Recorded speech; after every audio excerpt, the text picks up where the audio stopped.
Gracias.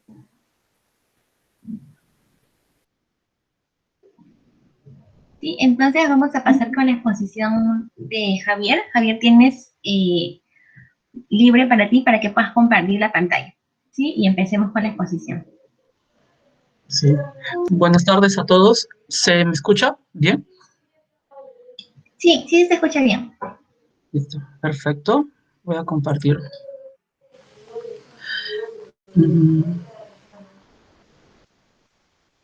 Listo.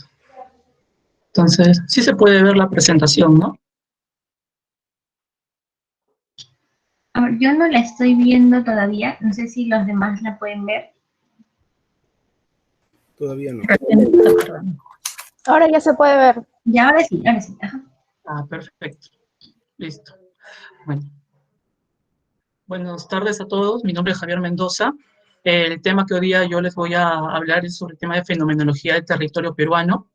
Para esto se ha seleccionado un artículo. El artículo se llama Peligros constantes y cambiantes en la percepción social del paisaje de amenazas en la ciudad de Mexicali. Esto es en México.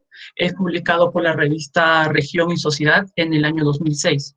Como autores del artículo tienen la Judith Ley García, Fabiola Maribel de Neri de Dios y Guadalupe Sánchez Contreras. Bueno, dentro de la lista de contenidos a ver en esta exposición del artículo, primero voy a empezar con la introducción en la que voy a dar algunas definiciones sobre fenomenología y territorio y algunas definiciones que dan en el artículo, luego la ubicación del estudio, objetivos, metodología, resultados, discusión y conclusiones y perspectivas. Bueno, primero con respecto a lo que es la introducción. Iniciando el artículo, mencionan sobre lo que es la evaluación del riesgo. Dentro de la evaluación del riesgo es muy importante identificar ciertas definiciones, como lo que es peligro, vulnerabilidad, riesgo y desastre, ¿no? Dentro de las definiciones que dan de evaluación de riesgo, lo ponen como la probabilidad de que se presenten efectos adversos como resultado de una exposición a un peligro. Bueno, y en la imagen que le saqué del INDECI se puede observar, ¿no? Como las viviendas es el elemento expuesto, es muy ligado a la vulnerabilidad y bueno, ¿no? El peligro de caída de rocas. Bueno, iniciamos con la definición de peligros o amenazas. Según la ley 29664, la definen como la probabilidad de que un fenómeno físico potencialmente dañino de un origen natural o inducido por acción humana se presente en un lugar específico con una cierta intensidad y un periodo de tiempo. La clasificación de peligros, según el manual de CINEPRED, la clasifican de dos tipos. La primera, peligros generados por fenómenos de origen natural y peligros inducidos por acción humana. Dentro de los peligros generados de origen natural, tenemos tres tipos, de geodinámica interna, de geodinámica externa y los peligros hidrometeorológicos y oceanográficos. Bueno, dentro de los peligros de geodinámica interna tenemos los sismos, tsunamis y volcanismos. Los peligros de geodinámica externa tenemos las caídas, los volcamientos, deslizamientos, propagación lateral, flujo y reptación. Y también los peligros generados por fenómenos hidrometeorológicos tenemos inundaciones, vientos, erosión, sequía, y también los peligros como fenómeno del niño y de la niña. Cabe mencionar que dentro de lo que estaba revisando hay otras clasificaciones. También encontré una clasificación del INDECI que es muy parecido, ¿no? Pero básicamente esta es la que encontré del CENEPRED, ¿no? Que es la que actualmente está vigente.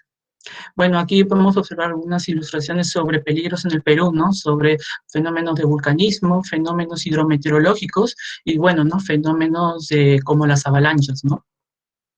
Dentro, bueno, aquí con la clasificación hecha también por el CENEPRED en el manual de evaluaciones de riesgos de peligros inducidos por acción humana, lo clasifican de tres tipos: físicos, químicos y biológicos. Los peligros físicos son los peligros, por ejemplo, como los rayos alfa, los rayos beta, los rayos gamma, peligros de tipo químicos, encontramos peligros como explosiones, residuos peligrosos, peligros que puedan generar incendios, ¿no? Y bueno, ¿no? Los peligros biológicos, encontramos bacterias, toxinas. Un ejemplo claro es actualmente, ¿no? La pandemia COVID que estamos viviendo. Ahora, también es importante mencionar la definición de vulnerabilidad. La vulnerabilidad es la susceptibilidad de la población, la estructura física, las actividades socioeconómicas de sufrir daños por acción de un peligro o amenaza. En la vulnerabilidad es importante identificar siempre el elemento expuesto. Como bien nos mencionaba las semanas pasadas, cuando hacemos evaluación de riesgo, siempre nosotros ligamos un peligro, lo tenemos que ligar con una vulnerabilidad, ¿no? Identificando el elemento expuesto. Por ejemplo, aquí en la imagen, dentro de lo que es la vulnerabilidad sería la vivienda. Y bueno, dentro de lo que es el peligro sería la caída de rocas, ¿no? Y a partir de eso podemos integrarlo y poder hacer el riesgo. Ahora, ¿por qué hago este pequeño repaso de los peligros? Dentro del artículo que estamos revisando hoy día, menciona la definición de paisajes de amenazas múltiples, hazardscapes, en la que, por ejemplo, dentro de un paisaje no solamente vamos a encontrar un solo peligro, podemos encontrar varios tipos de peligros que coexisten dentro de este paisaje. Un claro ejemplo es el de la comunidad de Cantagallo, que, por ejemplo, puede sufrir peligros como, bueno, actualmente está sufriendo, ¿no? En la pandemia COVID, también ha sufrido peligros por incendio, también se podrían identificar peligros como contaminación de suelos, ¿no? Y bueno, así en diversos lugares pueden coexistir estos tipos de peligro. También, con respecto a la percepción social del riesgo. La percepción social del riesgo es otro de los términos que mencionan en el artículo. Se puede afirmar de la percepción social que la estimación del riesgo entre expertos y población no siempre es coincidente. Esta percepción siempre va a ser diferente. La gente responde únicamente ante los peligros que percibe, y la estimación de riesgo está influenciada por la percepción. Ahora, para entenderlo más, cuando nosotros hacemos, los habitantes y los expertos muchas veces no coinciden dentro de la percepción del peligro. Los expertos muchas veces, tienen la confianza en la evaluación del riesgo que han hecho, mayormente es más objetiva, más analítica, más sensata y racional. Y muchas veces la población está basada en la percepción del riesgo, ¿no? Que puede ser más subjetiva, hipotética, emocional e irracional, ¿no?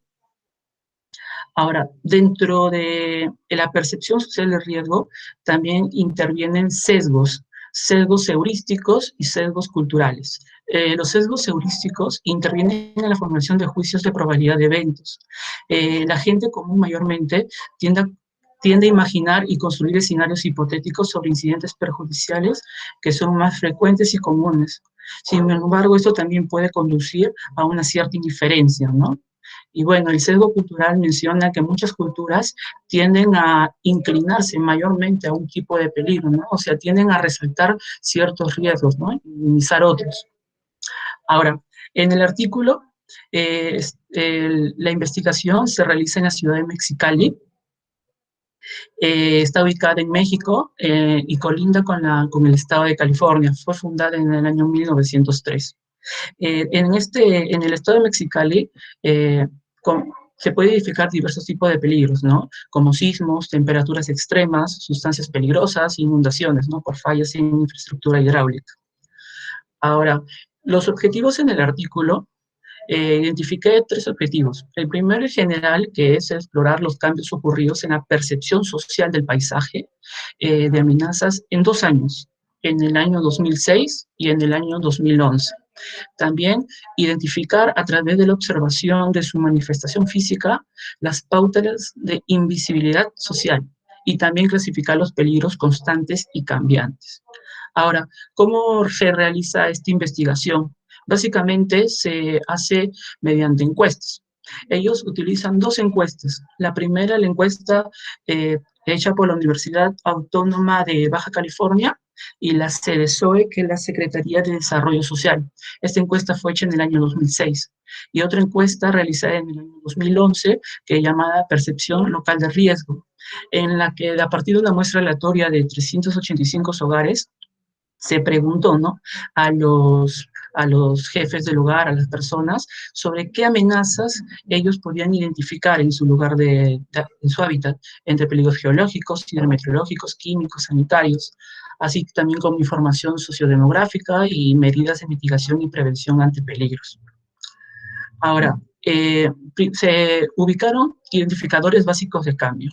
Esto lo voy a explicar más adelante, pero básicamente fueron 4. El primero es el coeficiente de correlación, luego el coeficiente de determinación, luego la diferencia de porcentajes, indicando, ¿no?, qué tanto aumentó o disminuyó el porcentaje de personas que identifica cada peligro. También la razón de porcentajes, indicando las veces en las que se incrementó o las veces en las que se disminuyó, así como también la diferencia de la posición que ocupó en el año 2006 y 2011. Ahora, esta metodología tuvo ciertos resultados. Dentro de la estructura de los resultados, fueron 4. Primero, identificadores básicos de cambio, luego la percepción de peligros en la ciudad de Mexicali, luego los peligros cambiantes y luego los peligros constantes. Dentro de los identificadores básicos de cambio, les mencioné que eran 4. Este fue el cuadro generado a partir de las encuestas, en la que en la columna A podemos observar las del 2006, el porcentaje de peligros identificados, y en la columna B del año 2011, el porcentaje de peligros identificados.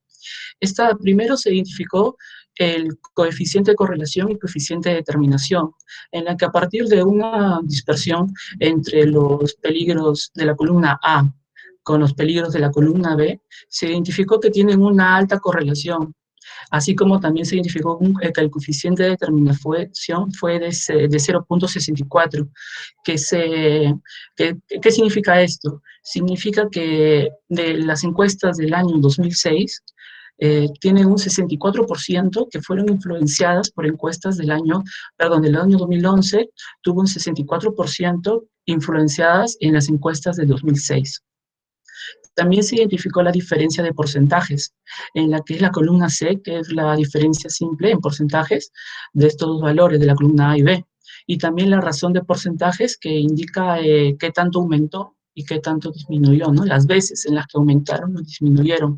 Y bueno, la diferencia de la posición, que es la columna G, en que a partir de la posición ocupada en el año 2006 con la posición ocupada en el año 2011, simplemente fue la diferencia, ¿no?, del cambio de posición. Estos fueron los identificadores básicos de cambio. También dentro de los resultados tenemos la percepción de peligros en la ciudad de Mexicali. Primero, tenemos que el número de peligros identificados de 2006 al 2011 incrementó. ¿Qué se puede entender en este cuadro? Que, por ejemplo, en el año 2006, la mayoría de personas identificaban hasta 5 peligros.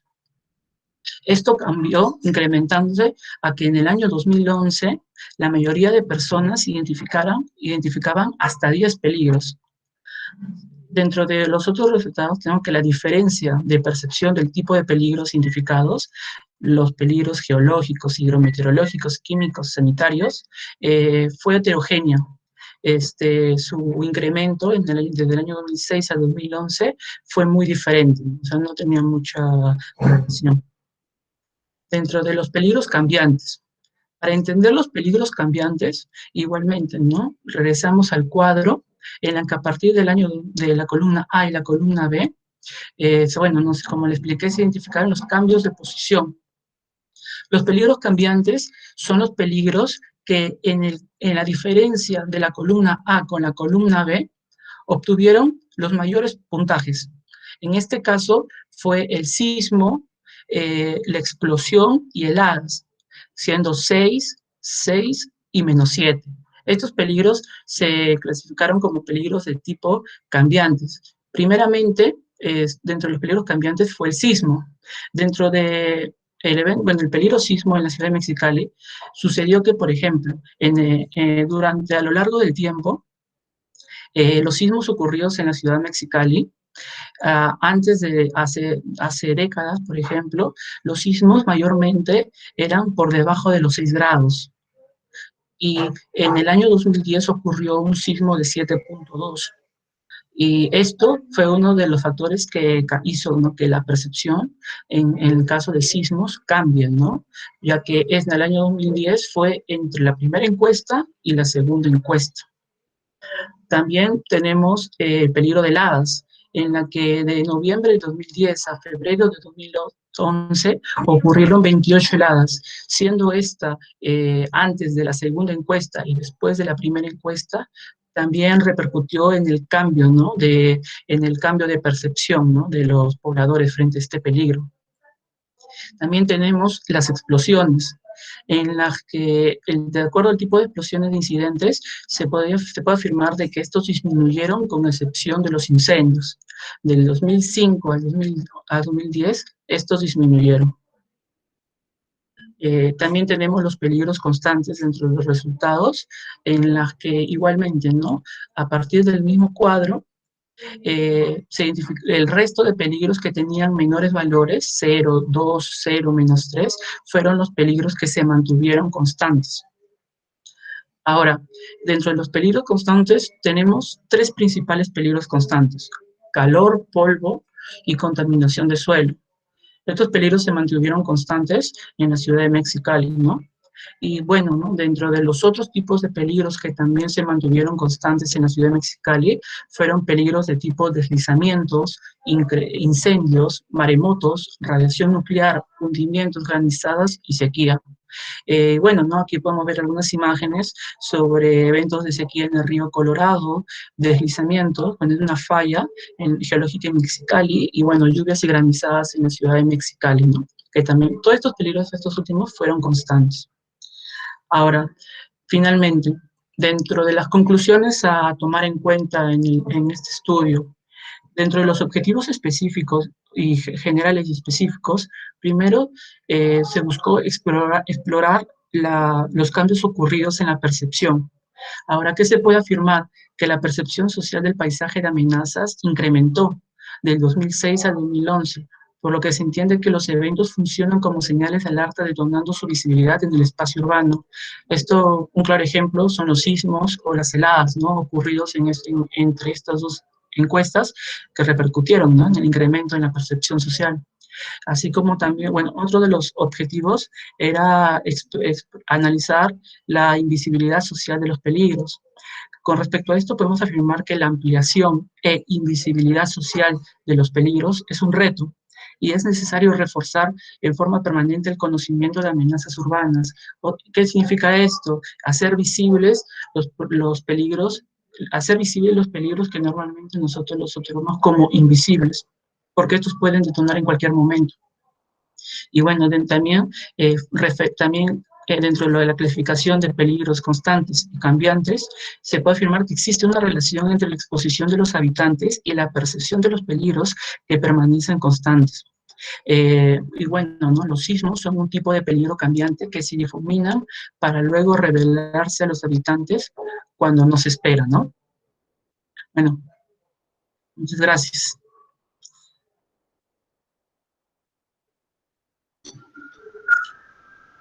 Gracias, Javier, por la exposición. Ha estado muy interesante. Ahora podemos entrar a la parte de la discusión con nuestros moderadores el día de hoy, la ingeniera Leti y el ingeniero Max, para que nos puedan aportar más sobre la fenomenología del territorio aquí en Perú, ¿no?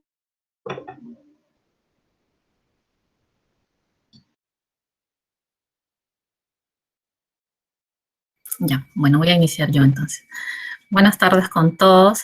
Muy buena presentación, Javier. Ha sido una síntesis del artículo que se ha encargado. La idea de haber revisado ese artículo es hacer una especie de análisis comparativo de, en algunos casos, términos que se aplican, bueno, en México con las que nosotros aplicamos. Todo va a suscribir sobre el tema de fenomenología. Entonces ya habíamos mencionado en la anterior sesión, ¿no? Va a haber siempre algunas diferencias en los términos, sí, pero que al final llegan a ahondar en el mismo objetivo, o sea que las diferencias no son drásticas, por decirlo de alguna forma, ¿no? Entonces en el artículo se maneja mucho el término de amenaza, que en nuestro contexto es equivalente al peligro, vulnerabilidad lo mismo, pero hacen bastante énfasis en el tema de la percepción social del riesgo, dando prioridad al rol que cumple pues el ciudadano, ¿no? Y el cómo él identifica en su entorno cada uno de los peligros o amenazas. Entonces es clave esa percepción, pero también nos hace hincapié en el hecho de que puede incurrir en un sesgo. Es cómo percibe el ciudadano pero también hay otro aspecto que hay que tener en consideración, es cuánto de información tiene el ciudadano respecto a lo que entiende como un peligro o a lo que no vulnerabilidad. Si hay una limitación o asimetría en la información que le llega al ciudadano, evidentemente la percepción que nos pueda mostrar, bueno, no va a ser la más objetiva. Entonces tendría que hacerse también ahí un contraste con información que generen entidades técnicas. Entonces ahí la relevancia, no, el estudio tiene una metodología que busca rescatar eso, ¿no? Todo lo que puede percibir el ciudadano, pero tienes una diversidad de ciudadanos que pueden manejar y diferenciar bien los tipos de peligro y clasificaciones y decir cuáles son cambiantes en ese caso, ¿no? O no, según esa clasificación que han empleado, pero aquellos que no tengan esa percepción, entonces vas a tener un dato con algún tipo de sesgo, ¿no? Entonces depende también mucho la metodología que se emplea. En este caso, la metodología que habían empleado es más del tipo cualitativo. México tiene la característica muy similar a nuestro territorio de ser, está dentro de un sistema de fallas lógicas, ¿no? Y el evento del 2010 también es algo que marcó hito, porque incluso ese artículo menciona que el del 2006 al 2011 hace una evaluación del registro de todos los eventos, y hay uno que marcó que fue en el 2010 de 7.2 magnitud momento. Pero lo anecdótico de ese evento, de ese terremoto, por decirlo de alguna forma, fue que a nivel de daños, pues, se registraron cuantiosas pérdidas y daños materiales, más a nivel de pérdidas humanas, solo se registraron 2 o menos, o aproximadamente en ese rango, o sea, no fue una cantidad, pues, a lamentar, ¿no? Y esa cantidad de personas pues respondía a una serie de características que tenía la población, ¿no? Era, por ejemplo, que era un fin de semana, fue un domingo, por lo tanto no estaban en ese espacio, entonces no había mucha población en sus viviendas. También habían mencionado en algún momento de que la construcción de las edificaciones entre 1 a 2 pisos, entonces tampoco hay un tema de hacinamiento. Entonces, esas características suman. Si queríamos compararlas con nuestro espacio, por ejemplo, con algo más cercano a ese entorno que tendría que ser cercado de Lima, ¿no? Las características, pues, y la vulnerabilidad es más que evidente, ¿no? El de nosotros tenemos un tema de hacinamiento a nivel de vulnerabilidad, concentración de población, le sumas a eso el tema de la población con características de discapacidades, ¿no? O el tema social ya de los recursos a los cuales puede acceder. Entonces tienes una suma de atributos que incrementa ese nivel de vulnerabilidad y por lo tanto lo hace más en una situación de riesgo, ¿no? Otro término que menciona en el artículo que podríamos rescatar es evaluación de riesgo, ¿no? Que lo pusiste en el primer momento de tu presentación, ¿sí? En ese caso ellos mencionaban que la evaluación de riesgo, si la pones por favor, Javier. Sí, ahí estaba la definición, ¿no? A ver. Según lo que mencionaban, la evaluación de riesgo estaba entendida para el artículo y el sustento que tenían ellos, es la probabilidad de que se presenten efectos adversos como resultado de la exposición a un peligro, que en nuestro contexto y bajo la normativa que tenemos vigente, porque nos regimos en función de los documentos vigentes que tengamos en nuestro país, eso equivale a solo lo que es el riesgo, ¿no? Pero evaluación de riesgo en nuestro contexto está aplicado o está entendido como un componente más del análisis de riesgo. Entonces nosotros en terminología manejamos mucho el análisis de riesgo, entendiendo que es un procedimiento técnico que implica 3 componentes claves, y vas a ver ahora la vinculación. Un componente es la evaluación de riesgo, otro es la comunicación del riesgo, que entra a tallar ahí el tema de la población, y la otra parte que consideramos también es el tema del manejo de riesgo. La evaluación de riesgo implica es el estudio, la elaboración, caracterización de los peligros, hacer esa caracterización también de las vulnerabilidades y determinar el nivel de riesgo, ¿no? Lo que conocemos, el procedimiento técnico en sí de conocer cuáles son nuestros riesgos y cómo está esto espacializado. Eso como evaluación. Y la comunicación de riesgo ya iba a ser como que la interacción de esa información que has generado con el tema de la población o el ciudadano de a pie, si queremos decirlo de alguna forma. Pero en esa vinculación con la comunicación del riesgo hay algo muy importante que es el tema de cómo haces llegar esa información. Entonces tiene que ser lo más accesible, lo más posible, o sea, accesible en lo posible, porque no puedes usar muchos tecnicismos. Entonces, y ahí hay un punto de debilidad cuando aplicamos nosotros el tema de gestión de riesgo. Llega hasta las autoridades que ejecutan, pero no llegamos al nivel, donde está la mayoría, que es la parte más importante, por decirlo, que es la población, ¿no? Entonces ahí hay un nexo, un quiebre entre los gobiernos locales y la población. Ahí es donde falta trabajar, ¿no? Entonces, en comunicación de riesgo también va muy vinculado, porque recordemos que como sistema, nosotros como SINAGER, tenemos una característica, que nuestro sistema es participativo. Entonces, ese nivel de participación responde con los tomadores de decisión y responde con la población. Entonces, ahí también podríamos hacer una pequeña reflexión, porque nos falta trabajar la otra parte, ¿no? Después, como parte del análisis de riesgo y la comunicación, y siendo un componente la evaluación y la comunicación, hay otro que consideramos clave, que es el manejo de riesgo, que es ya la evaluación de las alternativas y la implementación de las medidas que me ayuden a solucionar el riesgo que ya he identificado. Entonces, ese manejo de riesgo también es otro punto que en nuestro contexto el avance es lento. ¿Por qué? Porque para hacer realmente reducción del riesgo o corregir el problema identificado, tiene que llegarse a proyectos de inversión. Y la mayoría de los recursos que destinan los gobiernos locales, así hablamos de gestión de riesgos, es gasto corriente, es decir, destinado a contratación de personal y la parte más administrativa, más no en temas de ejecución en proyectos de inversión. No es tan notorio los avances, al menos en ese lado. Entonces, el manejo de riesgo responde mucho ya a la ejecución, a la selección de alternativas, al análisis costo-beneficio que se hagan de las posibles alternativas, que respondan también, pues, a la toma o prioridad de decisión que dé la autoridad, ¿no? Entonces, en nuestro contexto, evaluación de riesgo es un componente del análisis de riesgo, ¿no? Así está concebido como en parte de los lineamientos de estimación. Entonces, ahí podemos ver que hay una diferencia a niveles de términos, ¿no?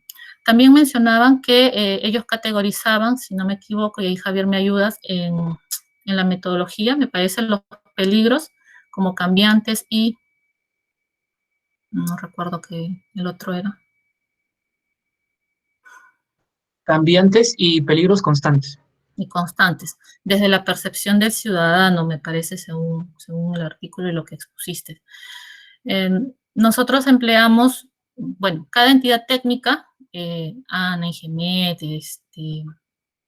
IGP y otras, también manejan diferentes clasificaciones por el peligro específico que evalúan, ¿de acuerdo? Pero si hablamos de una clasificación general, entonces tendríamos que regirnos a la entidad que le hayan encargado trabajar el tema de los procesos de estimación. Entonces, según los puntos de vista, las guías manuales que de CENEPRED, entonces todas las entidades de los 3 niveles de gobierno tendríamos que alinearnos a esas metodologías.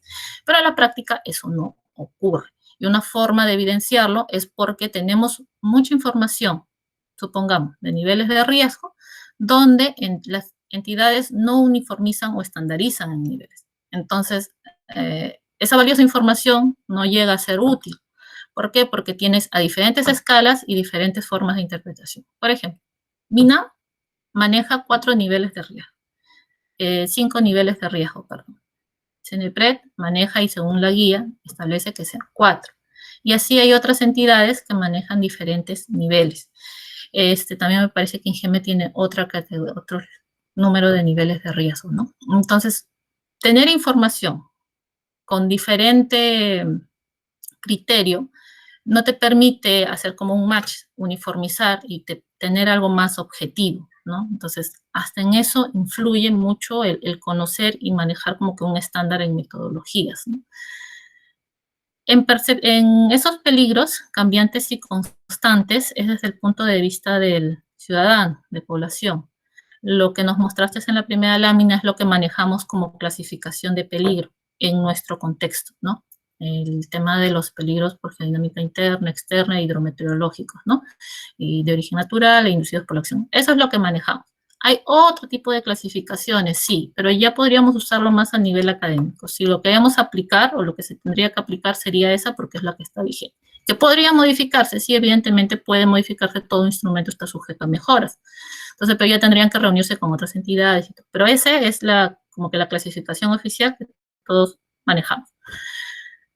De ahí, en el artículo también mencionabas, y creo que lo mencionaste en una parte, que los peligros pueden generar otro tipo de eventos. Y eso había pasado en el caso del evento o el terremoto de México, que si bien había sido un evento sísmico, ¿no? Este había decalado después en otros sucesos, que fue temas de inundaciones, porque había habido el tema de la interrupción o ruptura de los diferentes sistemas de riego, porque en México, en la parte colindante, hay un tema de valles, ¿no? Entonces hubo como que se desencadenó en otro evento. A eso nosotros, en términos, los manejamos como peligros concatenados, ¿sí? Eso lo manejamos como término de peligros concatenados, que tal vez les pueda ser útil conocerlos, ¿no? En este caso de los peligros concatenados, es aquellos que puedan generar, pues el suceso de un determinado evento pueda generar o materializar otros eventos en sucesivos, ¿no? Como el caso del evento sísmico, ¿no? Puede ocasionar otros eventos, por ejemplo, otros tipos de movimientos en masa, ¿no? Solo el evento sísmico desencadena en otro. Luego también puede haber también así de manera desencadenada, ¿no? No solo con el evento sísmico o rupturas de averías o de diques o de presas, sino que también eso puede conllevar todavía a que se genere un tema de algún brote epidémico, ¿no? Entonces, ahí hay un tema clave que no se trabaja mucho, ¿no? Pero es el evaluar los peligros concatenados en nuestro contexto, ¿no? Ahí lo manejan como peligros cambiantes, ¿no? Eso también es interesante verlo. Y trabajar con población, pues, ahí es clave, creo que trabajar dos puntos de vista, ¿no? El trabajar directamente con la percepción que tiene, la manera objetiva de verlo, sería que primero tengan claro qué es y cómo se clasifica, y en función a eso, hacer uso de sus conocimientos, ¿no? Del día a día y de cómo han percibido durante un rango de tiempo determinado, ¿no? El tema de los peligros, para poder hacer ese recojo de información, y lo otro, hacer el contraste con información de entidades técnicas, ¿no? Primer momento, esos serían algunos de mis comentarios. En todo caso, el ingeniero Ayala si puede complementar con otras ideas para los que estamos conectados. Gracias. Ok, gracias Leti. Un gusto estar ahí en la mesa contigo para ver y acompañarles a los estudiantes en esta revisión de investigaciones y sobre todo la propuesta. A mí me alegra un poco que este grupo esté pensando en las investigaciones y ver los aportes que puedan hacer al país, ¿no? Es una magnífica oportunidad, yo creo, no solamente para los docentes, sino para los egresados también, tener pues un espacio donde puedan también aportar todo lo que conocen, ¿no? Gracias a tener a Leti por volcar con sus conocimientos a este grupo, ¿no? Igual que usted debería sumarse también otros egresados, y yo creo que eso va a pasar. Y por ahora me alegra que esto se vaya conformando y estemos pensando en el desarrollo del país, ¿no? Esa es una primera mirada. Más bien el otro tema, ya el tema mismo del que vamos a tratar, felicitarle a Javier un poco por el tema de resumir esta investigación, revisarlo y hacernos conocer los trabajos que están haciendo en otras partes del mundo, ¿no? Sobre todo, en este caso, México como un país parecido a la nuestra, con no solamente geografía, sino con la población, ¿no? Entonces, yo creo que es una muestra clara de que podemos ir conociendo los avances que están teniendo los otros países y traerlo a la nuestra, no copiarlo, sino simplemente entender qué cosas están avanzando para nosotros también ir avanzando por ese camino y no estar descubriendo la pólvora de nuevo, ¿no? Entonces, esa es un poco creo que la motivación de esta investigación, de revisar esta investigación. Para mí, importante, en realidad son varias cosas, no sé si enumerarlos, pero a ver si voy comentándoles. Uno era el tema de los conceptos. Es cierto, los conceptos es importante. Sé que cada país tiene alguna de repente diferencia, pero en general todos los conceptos son ya estandarizados, casi ya se entienden en el mundo, ¿no? Tanto en inglés, en español, ya se están estandarizando los términos.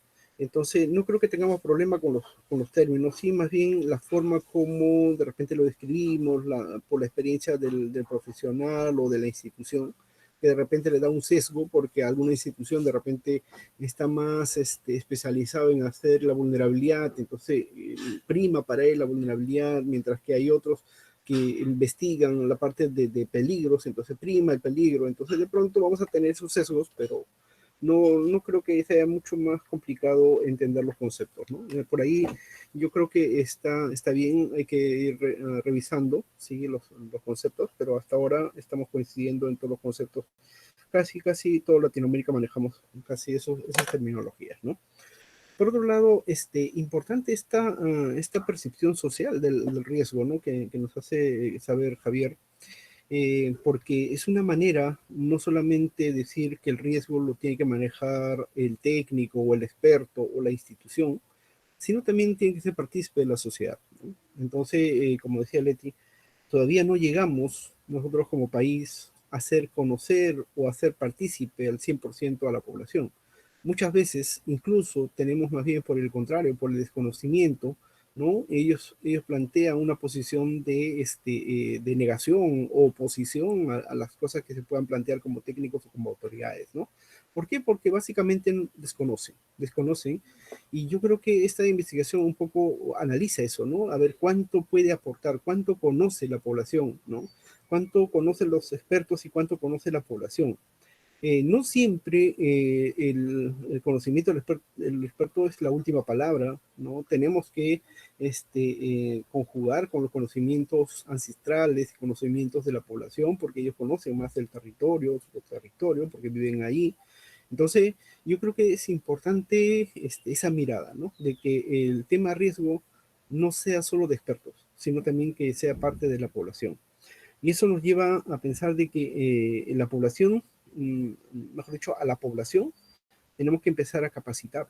Yo creo que la única forma de que la población participe, ¿no? Y empiece a pensar también como técnicos o apoye a los técnicos en este desarrollo y a sus autoridades, es básicamente teniendo tres condiciones. Primero, el conocimiento. Ese conocimiento nosotros tenemos que expresarle. La universidad es un espacio que nosotros deberíamos brindarle a la población. De repente trípticos, de repente podríamos mandar en WhatsApp algunos conceptos, no lo sé, busquemos los mecanismos para compartir primero el conocimiento en este caso de riesgo para la comunidad, esos conceptos básicos, ¿no?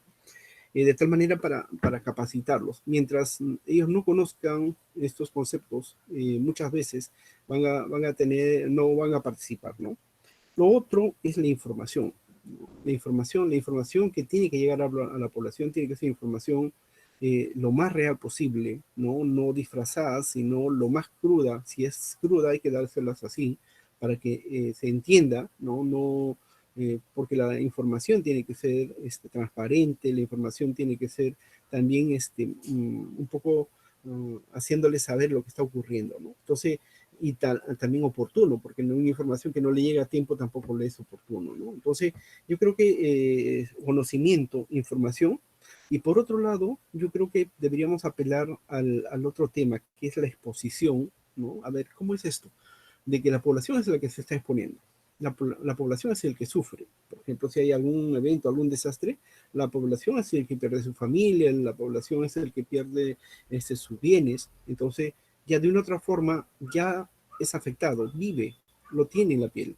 Entonces, eso deberíamos aprovecharlo para un poco hacer conocer de que no estamos jugando simplemente, no trabajando de prevención, trabajando con riesgo, no estamos jugando, sino más bien estamos pensando en su vida, estamos pensando en el bienestar de la sociedad, ¿no? Entonces, yo creo que eso es una tarea importante desde las investigaciones y sobre todo de la universidad, ¿no? Otro tema que sí me interesa también es el tema de los peligros múltiples. Yo creo que ahí México tiene una mirada de enfocarlo como peligros múltiples, ¿no? Verlo por estas superposiciones de peligros, analizar de manera integral el peligro, no solamente uno por uno, sino darle una mirada, porque los peligros muchas veces no sé, en algunos casos pueden darse de manera concatenada, pero a veces también se dan en diferentes momentos, pero existen en el espacio, ¿no? Entonces pueden ser, en el espacio puede estar sometido a 3, 4 peligros, pero en realidad a veces nos preocupamos solo de uno.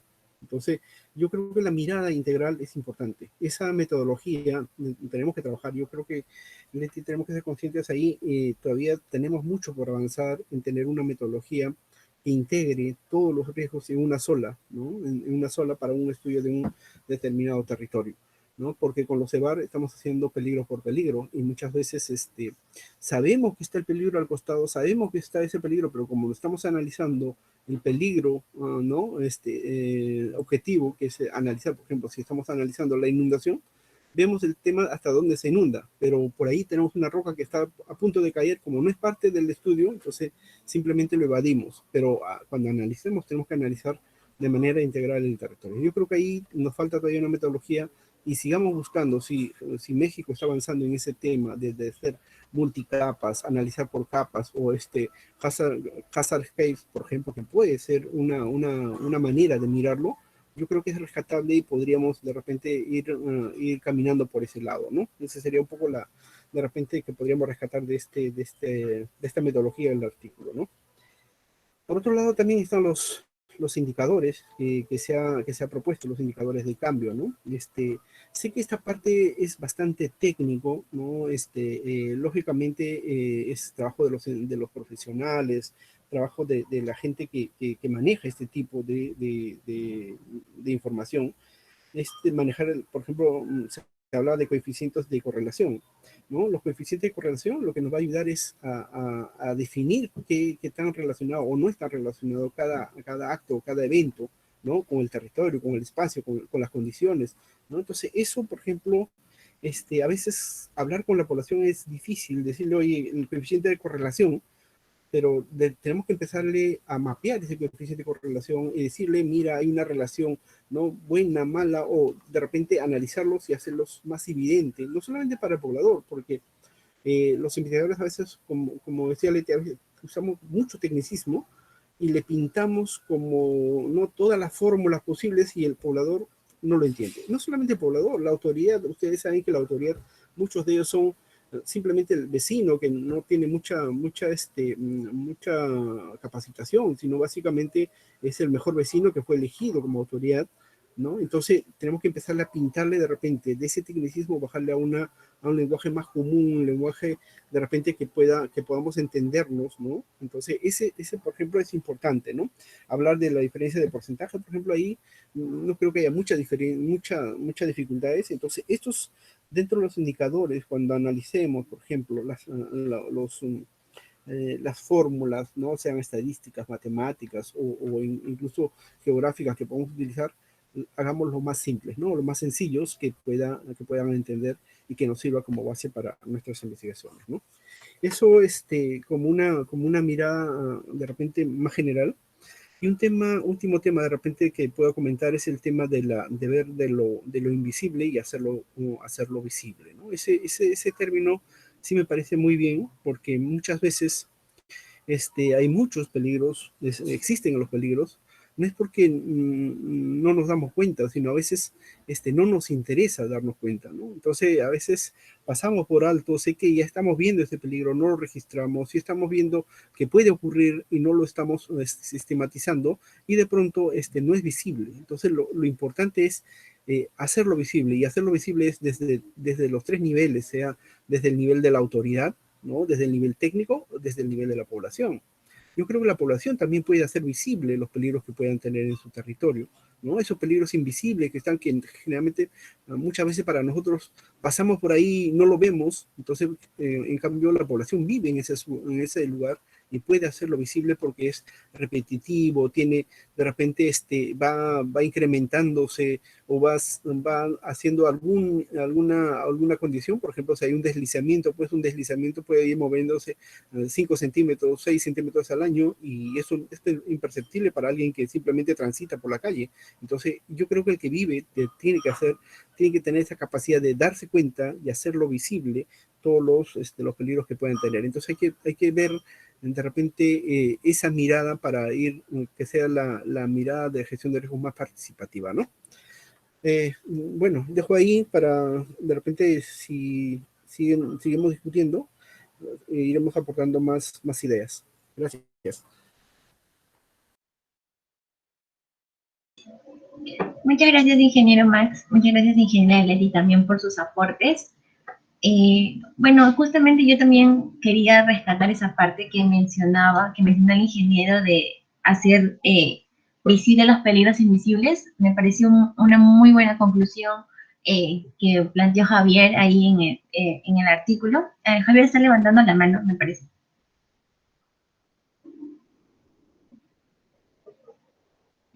Sí, bueno, yo tenía una pregunta, pero ¿podría ser después que termines? ¿Tú o...?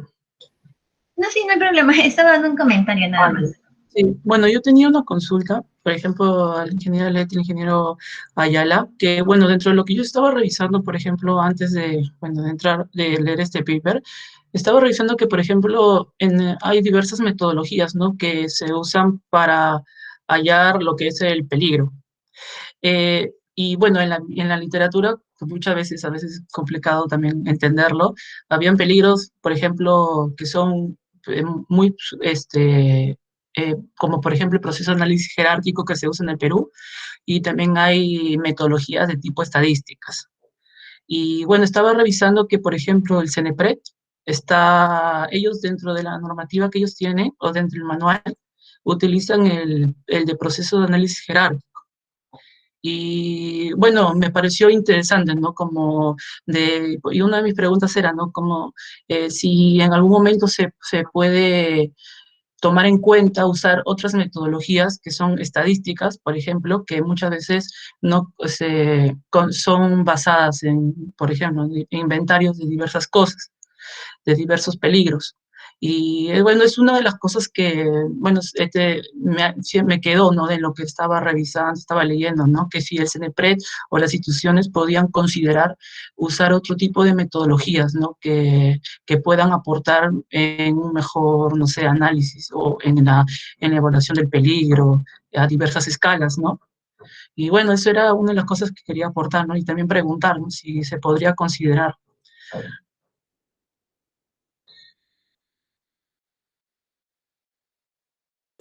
Bueno, no sé si Leti o en todo caso, de mi permiso para un poco aportar en el tema. Sí, Javier, lo que pasa es que tenemos dos condiciones aquí. Una, no está, en todo caso, no es restrictivo hasta donde yo entiendo lo que propone CENEPRED. Es una metodología que te dice que este es el camino que puedes usar, ¿no? Simplemente te dan algunas pautas y te eligen el análisis jerárquico como un método para integrar los peligros, ¿no? Entonces, para analizarlos, para ponderarlos, para evaluarlos, ¿no? Entonces, al igual que análisis de jerárquico, hay muchas metodologías que se usan en el mundo, ¿no?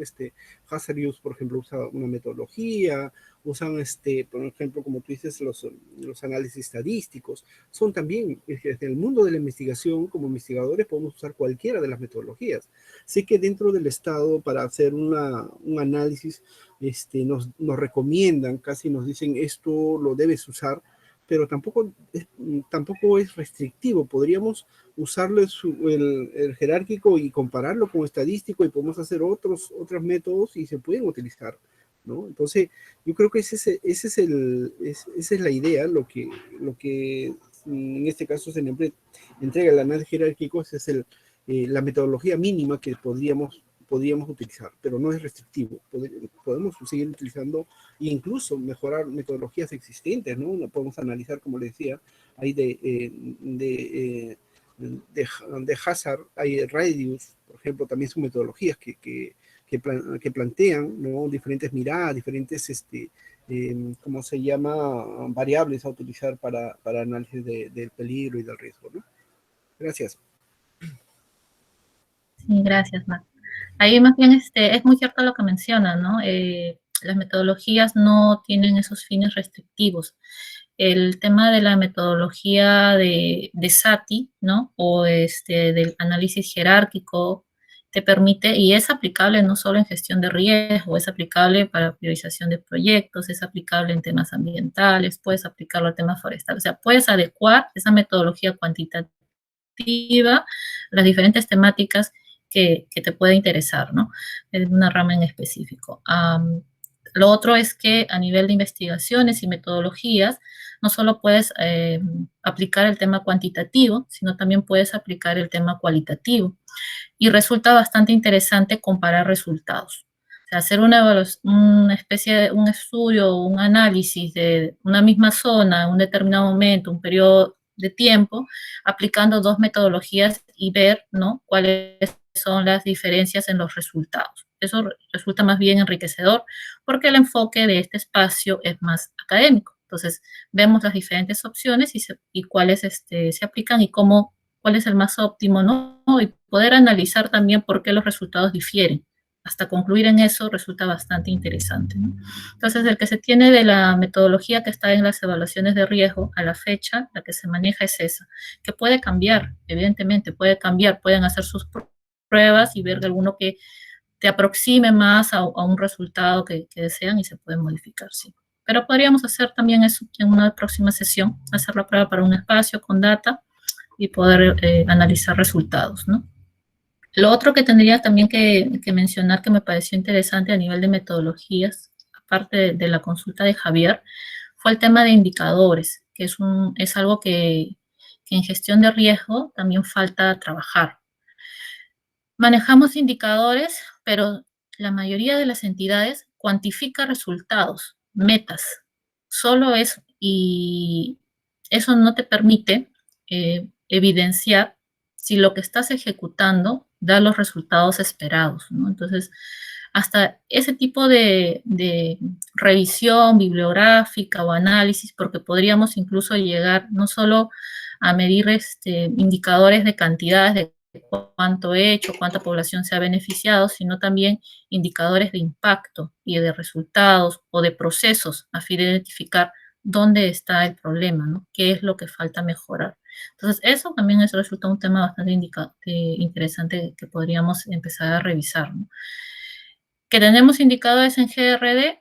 Sí, sí hay, pero es a nivel de una encuesta que se hace a nivel nacional, donde miden qué es hecho de la serie de actividades que tienes pendientes, cuánto has avanzado en eso y si has cumplido o no. O sea, llega a ese resultado, ¿no?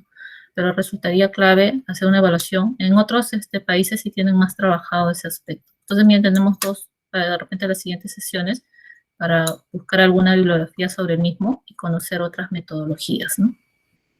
Gracias.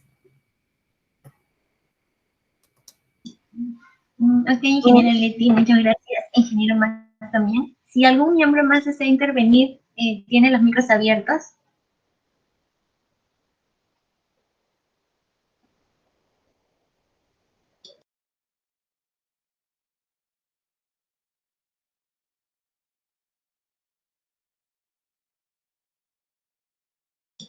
Sí, chicos, no tengan miedo en preguntar. De hecho, aquí estamos todos para aprender. Sé que pueden tener algunas dudas, pero aquí los ingenieros nos las pueden aclarar. Por ejemplo, yo tengo una duda, ¿no? ¿Esta metodología influye, o sea, la población, cuánto influiría si se aplica esta metodología aquí? Porque, por ejemplo, ahorita en Lima no tenemos como que, a lo mejor dicho, no hemos tenido temblores anteriormente, pero bueno, esta semana y estos meses nos hemos dado cuenta que casi diariamente estamos teniendo bastantes sismos, ¿no? Y si aplican, si proceden a hacer las encuestas en estos días, ¿cuánto cambiaría nuestra percepción? O sea, tal vez sería un poco subjetivo realizarla, me queda esa duda todavía a mí.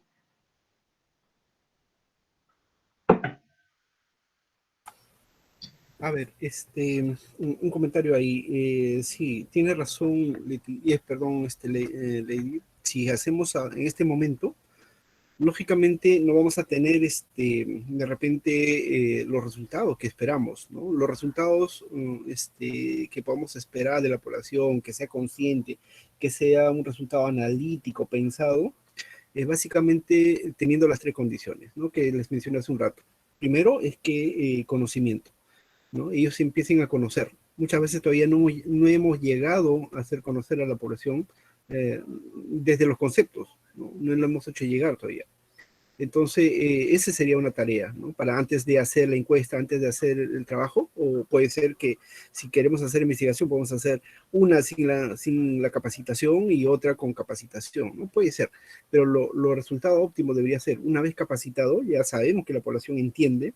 Segundo, que también la población pueda tener información, ¿no? Información que podamos alcanzar, que con los medios de comunicación les podemos hacer llegar y de tal manera que ellos tengan información, cuántos sismos se ha registrado, dónde se ha registrado, cuáles fueron las consecuencias. Entonces ya están viviendo, ya están conociendo, ya están identificándose con el tema, ¿no?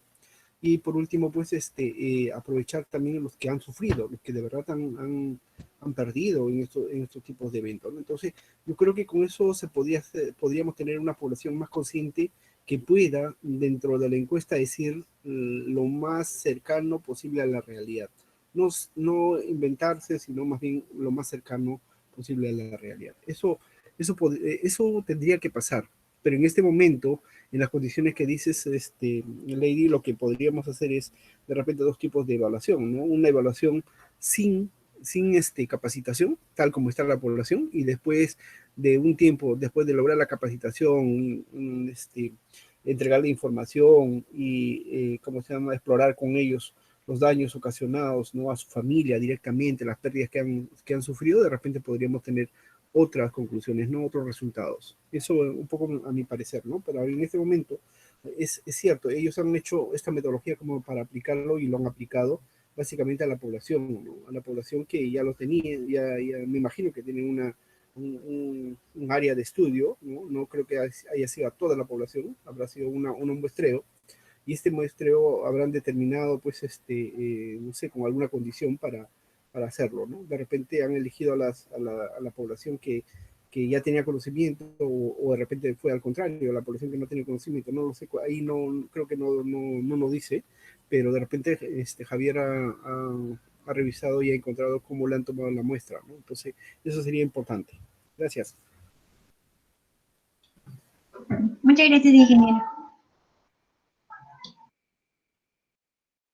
Bueno, ahí podríamos comentar de que si quisiéramos hacer la aplicación de una encuesta que es ya más de tipo cualitativo, tendríamos hasta que una opción, un abanico de mecanismos que aplicar, ¿no? Está la encuesta, están las entrevistas, están los focus groups. Entonces, incluso para seleccionar la metodología a aplicar del tipo cualitativo, es clave saber a quién orientado, ¿no? Por ejemplo, a veces cuando haces focus group, que resulta más enriquecedor que convoques a los líderes de una determinada asociación o comunidad. Si quieres hacer algo más abierto, por decirlo de alguna forma, población en general, ciudadanos de pie del ámbito que está expuesto, ¿no? También a nivel de entrevistas y encuestas. Ahora, también es clave lo que comparte el ingeniero Ayala, porque las respuestas que nos van a dar, qué resultados esperamos del mismo, ¿no? Si yo quiero algo más de percepción general, sería como que una encuesta abierta, ¿no? Donde le das libertad según lo que él conoce, desde la información que tiene, qué es lo que entiende o qué es lo que ha percibido en su entorno, y pueda darnos pues esa data, y eso es una encuesta más de tipo abierto. Pero también podrías elaborar algo estructurado, ¿no? Una encuesta cerrada con opciones. Entonces, para ese mecanismo, por ejemplo, tendrías que estar en el escenario que plantea Max, que es el conocimientos previos, ¿no? Ya darle las nociones, los inputs de qué cosa quieres, algunas nociones, y que ya el ciudadano sea capaz de identificar, clasificarlo y en función a eso darte la respuesta, ¿no? Entonces tienes uno abierto y otros estructurados, hay diferentes metodologías, mecanismos, y esta metodología más de cualitativa también resulta enriquecedor porque tienes información de quien vive, conoce su entorno directamente, ¿no? Entonces eso podría aportar como una idea en la parte de este tipo de metodologías, ¿no? Muchas gracias, ingeniera. Sí, Javier, tienes el micro abierto para que puedas preguntar. Sí, bueno, quería agregar lo que dijiste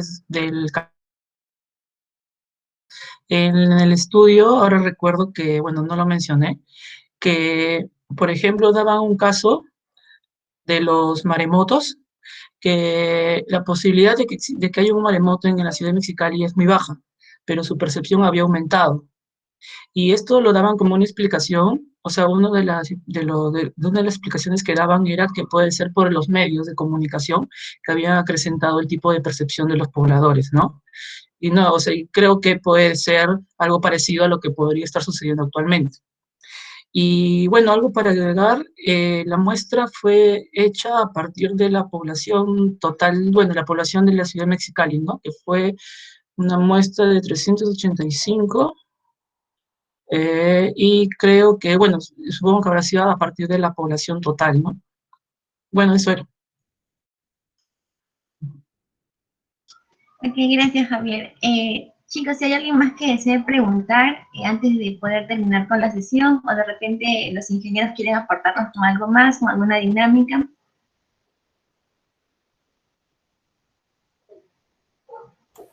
Bueno, por ahora, en cuanto a avances, yo creo que esta es una buena técnica de ir revisando investigaciones, ¿no? Y sobre todo ir rescatando las que podríamos nosotros aplicar desde la universidad, sobre todo en los espacios de investigación, ¿no? Esto, como les vuelvo a decir, yo creo que estamos todavía en deuda con la población, porque nosotros como técnicos, como especialistas, como autoridades incluso, más lo que nos preocupamos es en conocer técnicamente, nos planteamos de repente fórmulas, cuanto más difícil es la fórmula, cuanto más complicada es las variables, entonces la mejor fórmula, ¿no? Entonces yo creo que eso deberíamos de repente, sé que en la investigación lo tenemos que hacer, pero la comunicación tiene que ser con la población. Estamos en deuda, todavía la población no está participando de manera directa en conocer su territorio, ¿no? Y sobre todo a qué peligro está expuesto. Si ellos lo conocieran, seguro que estarían tomando en cuenta, por ejemplo, su ocupación cuando ellos ocupan un espacio, ¿no? Podrían por lo menos pensarlo y decir, evaluarlo si ese sitio que están ocupando tiene las condiciones o no para hacerlo, ¿no? Entonces, yo creo que tenemos que empezar a investigar, revisarlo de esta forma. Yo creo que es un avance importante, ¿no? Si hay otro tipo de investigaciones, yo creo que es parte de la dinámica, ¿no? Nosotros, por lo menos, cuenten conmigo para cuando quieran revisar alguna investigación o algún análisis, estaría ahí con ustedes. Gracias.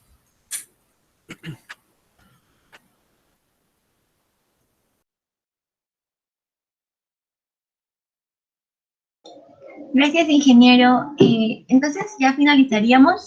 Tal vez la ingeniera le tiene algunas palabras finales. Bueno, agradecer primero al ingeniero Máximo por habernos acompañado el día de hoy. La dinámica es, bueno, se está armando la dinámica a fin de mejorarla y tener también diferentes puntos de vista. La idea también es que los que participamos demos una lectura previa al documento que se ha enviado para poder hacer más enriquecedor el espacio. Entonces todos podamos interactuar, así sea una duda pequeña, es bueno plantearlo porque quizás esto permita abrir otro espacio de diálogo, ¿no? Entonces es bueno plantearlo, pero previa revisión también de los documentos. Bastante buena la síntesis que ha presentado Javier. Realmente gracias por haber hecho la presentación y compartirnos también a cada uno de nosotros. Entonces, nuevamente felicitarlos y continuaremos en este mecanismo. Ya tenemos el compromiso del ingeniero Máximo, así que lo vamos a estar invitando en próximas sesiones. Gracias a todos. Sí, gracias a todos. Muchas gracias, ingeniera. Ingeniero, muchas gracias también por aceptar la invitación. Nosotros estamos más que contentos de tenerlo como invitado. Sabemos, bueno, para los que no lo conocen, él es docente en la Escuela de Ingeniería Geográfica, enseña el curso también de Gestión de Riesgo de Desastres, y bueno, con nosotros hemos aprendido un montón de él, y así que estamos muy agradecidas de tenerlo aquí en la sesión. Y bueno, gracias por participar esta vez. La siguiente sesión ya estaríamos continuando con componentes de la gestión de riesgo, me parece. Y muchas gracias también a los miembros que se han unido de forma libre. De aquí en adelante me parecen las sesiones, así que esperamos su participación de todos.